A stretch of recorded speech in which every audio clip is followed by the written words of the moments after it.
সবাইকে এখন আমরা দেখবো যে সেলস মডিউলের মাধ্যমে আমরা কিভাবে এটা টিকিটটা কিনতে পারি। আমাদের যে আগে যে অর্ডারটা আমরা যদি দেখি, এই যে রক্তযোদ্ধা এই যে প্রোগ্রাম পারচেস করেছিলাম অনলাইনে, এটা কিন্তু এখান দিয়ে আমাদের শেষ অটোমেটিকলি ক্রিয়েট হয়ে গেছে। আমি যদি আরেকটা যাই, মনে করেন যে আমি কনফার্ম করি রাফিও, আমি ক্রিয়েট ইনভয়েস দিলাম, পেমেন্ট যখন কাস্টমার টাকা দিতে আসবে আমি তাহলে আমার সিস্টেম থেকে সেলস মডেল থেকে আমি এখানে দিয়ে দিতে পারবো পে ক্যাশ, ধরেন টাকা আপনার পে হয়ে গেছে, সিস্টেমে দিয়ে চলে গেছে। এখন আমি ডেলিভারি ভ্যালিডেট করে দিতে পারি এটা এখান থেকে, যে আমার প্রোডাক্টটা ভ্যালিডেটেড আসলে চলে গিয়েছে। তো আমি অলরেডি আমার সিস্টেম থেকে আমি ভ্যালিডেট করে দিচ্ছি, কারণ আমি যে ইনভেন্টরি মডিউলে যাই আপনার এখানেই থাকবে। তো এই এখানে দেখতে পাচ্ছেন এটা অলরেডি রেডি আছে। মাল্টিপল আইটেম যদি থাকে তাহলে আমি এখানে জাস্ট ক্লিক করে অথবা এইখানে উপরে ক্লিক করলে সবগুলো ক্লিক হয়ে যাবে, এখানে ভ্যালিডেট করে দিতে পারি সব কিছু যে আমার প্রোডাক্ট আমি ডেলিভার করে দিয়েছি। তো এখন আমি নতুন একটা সেলস অর্ডার ক্রিয়েট করি, কিন্তু এর আগে একটা জিনিস আপনার মনে করতে হবে যে আপনি যদি টিকিট অফলাইনে সেলস করতে চান তাহলে কিন্তু আপনার ইভেন্টে গিয়ে এখানে আরেকটা টিকিট প্রোডাক্ট ক্রিয়েট করতে হবে, কিন্তু এটা থাকবে সার্ভিসের আন্ডার। সার্ভিসের আন্ডারে আপনি এখানে ক্রিয়েট করে দিবেন,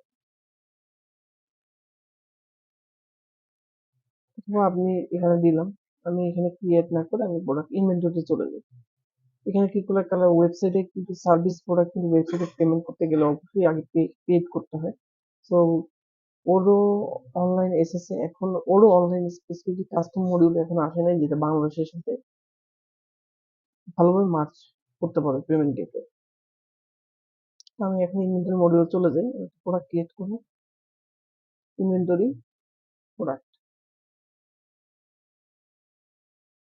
সার্ভিসেস ডিভিসিএল ভিএ, তো অলরেডি আমার ইভেন্ট রেজিস্ট্রেশন দেওয়া আছে।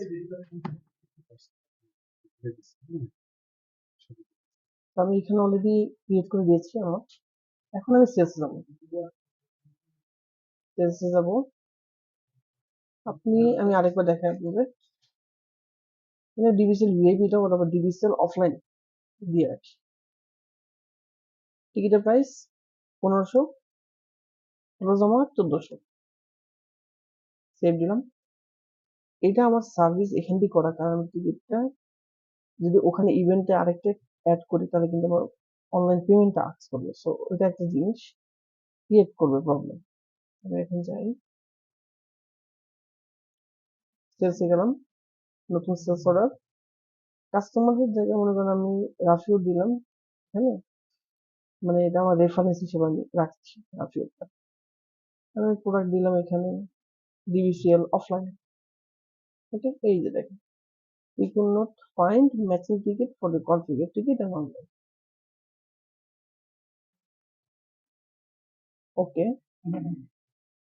আমি একটা জিনিস মিস্টেক করেছি, যেটা হলে গিয়ে আসলে আমার এখানে অ্যাড করতে হবে ইভেন্টটা।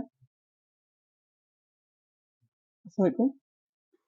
সো মেনলি আমাদের এখন আমরা টিকিট ক্রিয়েট করেছি, সো আমরা 00 দিলাম। যদি মনে করেন আপনারা সেল করবেন, এখন এটা দেওয়ার কারণটা আছে জিনিসটা। সো আমি এখন রাফিওরে যাব, নতুন করে ক্রিয়েট করি, customer ABC IT product offline event. এখন আমি এখানে 5টা দিলাম, 5টা দেবো। আমি কিন্তু অলরেডি একটা কোটেশন দিয়ে দিয়েছি, আমি কনফার্ম দিব। কনফার্ম দেওয়ার সাথে সাথে কিন্তু আমার এখানে ফর্ম চলে আসছে। তো আপনি এখানে নেম, যার নামে রেজিস্ট্রেশন করেছেন, ইমেল, মোবাইল নাম্বার এখানে চেঞ্জ করে দিবেন, ঠিক আছে। সেম রাখলে আপনি সেম রাখতে পারেন। এইখানে যে রেজিস্ট্রেশন, অরিজিনাল রেজিস্ট্রেশন এটা, কিন্তু এটা চলে যাবে এটা আনবে। যেমন আমি ওইদিকে A1, A2, A3, A4, A5 create and update registration. আমি এখন এখানে ইনভয়েস দিব, করলাম কনফার্ম, বাকিটুকু আপনার পরে করতে দিতে। আমি যাই, আপনি এখানে ইভেন্টে গেলাম, ডিবিসিএল। সো অলরেডি আমার এখানে 36, আমি 5টা ক্রিয়েট করেছিলাম। এখন আপনি কি করতে হবে, এখানে যেন আপনি অফলাইনে টিকিট প্রোভাইড করেছেন সেলস অর্ডার দিয়ে, তাহলে কতগুলো অর্ডার করেছেন কোটেশন থেকে, সেলস মডিউল থেকে 35, এটা আমি দিয়ে দিলাম এখানে সেভ। কিন্তু এখন এটা কিন্তু আপনার ওয়েবসাইটে শো করবে না, জানার মতে ওয়েবসাইট দিয়ে শো করলেও আপনি শো করতে পারবেন লিমিটেড সোল্ড আউট অফলাইন। ঠিক আছে, এরা ওডো এইচএস এ কাস্টমাইজেশনের মাধ্যমে এরা করা যায়। তো অনলাইনে কিন্তু ডিফিকাল্ট বলতে গেলে, যতটুকু বাই ডিফল্ট আমরা ওরকম চেষ্টা করবো ইউজ করার। আমি এখানে যাই, আমার এখানে ক্লোজ হয়ে গেছে, আমি অ্যাটেন্ডেন্সে যাই, A1 A2 দেখেন ইমেল সবকিছু চলে আসছে, বুকড বাই এবিসিএল আইডি। ওই যে কাস্টমার নেমটা ছিল ওটা এখন বুক পে হয়ে গিয়েছে। ঠিক আছে, তো এর মাধ্যমে আমরা কিছু দেখতে পারি, প্লাস এখানে অনেক কিছু আদার্স অনেক কিছু আছে। এখানে যদি যাই ডিবিসিএল হলো, এটা সেলস কত হলো এখানে দেখাবে। আপনি এখানে ইচ্ছা করলে স্পন্সরের নেম অ্যাড করতে পারেন, অন করলে অনলাইন এক্সিবিশন ডিসপ্লে স্পন্সর, এই ওয়েবসাইট স্পন্সর অন করতে পারেন এখান দিয়ে।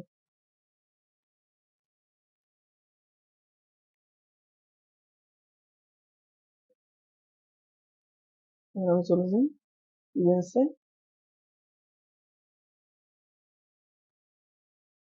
যান, ঠিক আছে, এখানে কিন্তু চলে এসেছে স্পন্সর নেম, আপনি এখানে স্পন্সর অ্যাড করতে পারেন আপনার মন অনুযায়ী। পরবর্তীতে আমরা দেখুন কিভাবে অ্যাটেন্ডেন্স অথবা পিডিএফ এই এখানে আমাদের এন্ড থেকে আমরা করতে পারি।